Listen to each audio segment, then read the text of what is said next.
value back to Vermont. I think that needs to be addressed. My third priority is to confront the financial system and get Vermont on track toward creating a state-owned bank like the state of North Dakota, which is arguably the reason that North Dakota is the only state in the union right now that has not had a recession. Ed Larson. Thank you very much, Sarah. Thank you for having me here. You asked the question, what are the three biggest issues facing us here in Central Vermont, Washington County? We have many issues. We're not lacking them. The economy is the number one big issue, and everything does really focus on how we can move forward, how we can be prepared for the future. I personally do not see a real rosy short-term future for the economy on the national level. Therefore, how can Vermonters position themselves to move forward? I'm concerned about our natural resources. I'm concerned about how we can bury the gray granite back into a competitive situation. How do we get timber? How do we get agriculture? How do we get our natural resources back into a competitive situation? They're all dictated by global prices, which at the cost that the businesses are dealing with are established locally. So what we can do is look at how we can help them meet their costs. So the second issue, which I think is very big, is education. It is half of our state budget. So cost is a big issue to look at. I'm very concerned about our children ready to move forward in this next decade and the rest of the century with new technologies. Workforce training is a big issue. I chair the Workforce Investment Board and work closely with providers of workforce training. And there's a lot of areas where we can improve in that area, and I think we should. The third area is energy, which of course does relate to the economy. We'll talk about that soon. Donnie Osmond. You go. Okay. Well, I want to thank the League of Women Voters for inviting us all here. And I want to thank all of you who came out on this incredibly nasty night to be here. Clearly, the overarching issue in Vermont is our economy. And I think there are a number of things, and probably the biggest thing that is affecting our economy is the cost of health care. I was recently at a gathering held by Public Assets and Voices for Children. Con Hogan, people here know he's an expert on health care, says our health care costs are going up by $500 million a day. That's an astounding figure. It means it costs us more than $1 million today than it did yesterday. Tomorrow it's going to cost us more than $1 million. The system we have is unsustainable. And the price of health care is on both sides of our property tax bill. It's on both the municipal side as well as on the school side.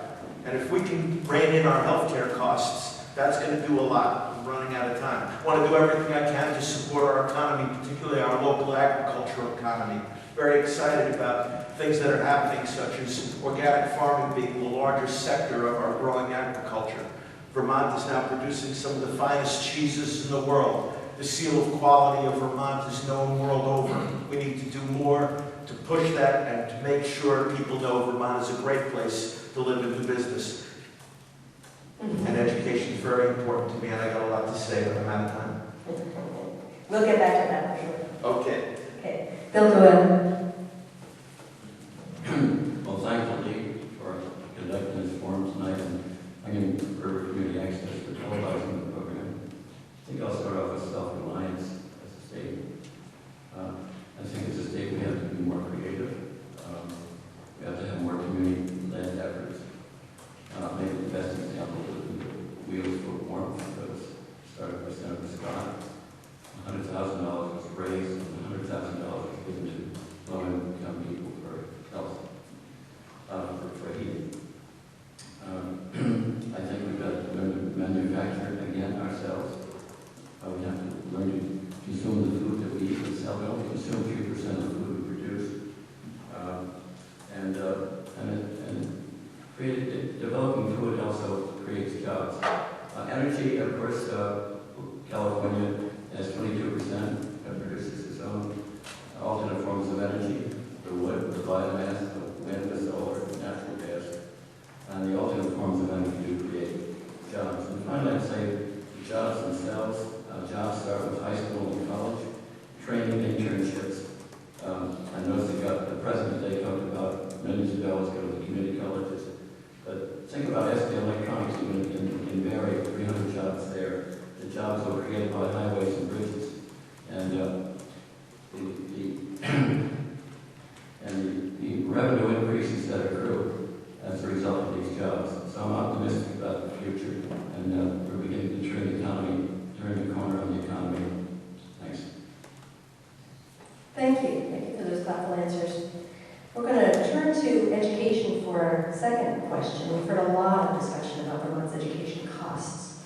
Some people tout school consolidation as the answer. Others are concerned what this would do to local control and people's engagement in schools. What is your personal experience with the education system in Vermont? And what solutions do you think will work moving forward? Let's move down the line here and start with David Harrington. Thank you. My personal experience is I served on the Barrytown School Board of Directors for 8 years, the last 4 as the chair of the school board. A lot of people ask me why I ran for the school board because I didn't have any children in the school system at that time.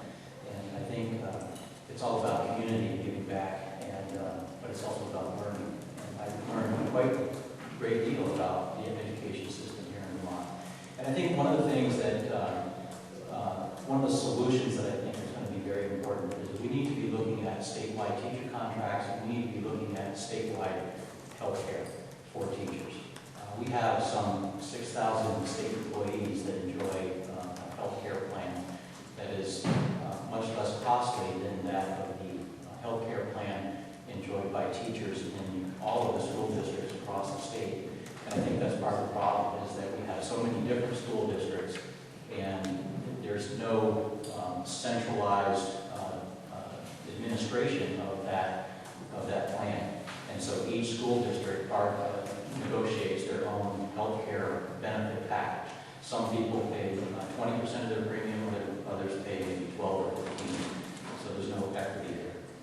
They also enjoy a health care plan that has got much more to offer than, say, the state employees do. And I also think on the statewide teacher negotiations, right now you see negotiations going on all across the state, and some are successful, some are threatening strikes, and I think that we could eliminate a lot of that if we find a way to bring that into a more unified system throughout the state. And Cummings? Your question was, what was my experience with the school system? I put 4 children through the public school system in Montpelier, and all 4 of them graduated from college in Vermont. Wide variety of colleges, from Marlborough to Norwich, but they did. I have to say that my experience with education has been positive. I think that my children received a good education, but I'm also cognizant that the number of children going through our schools right now is declining. Our population is aging, and until we can turn that trend around, and I'm hopeful that we can, we are going to have to find creative ways to help consolidate.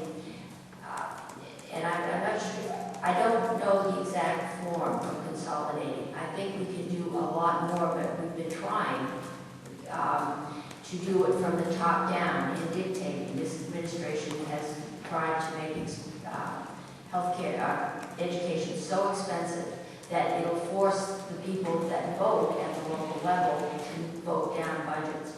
I think that's counterproductive. I think we need to work with the schools to help them figure out how do we configure, and at the same time protect those towns that school building is the one place you can hold a meeting like this. It's the center of their town, and it's very important to them. Galen Brennan? My experience in education in Vermont includes growing up here and having the school that I went to be shut down and consolidated, after which I spent an average of 4 hours a day on a bus to get to my new school. And I am firmly against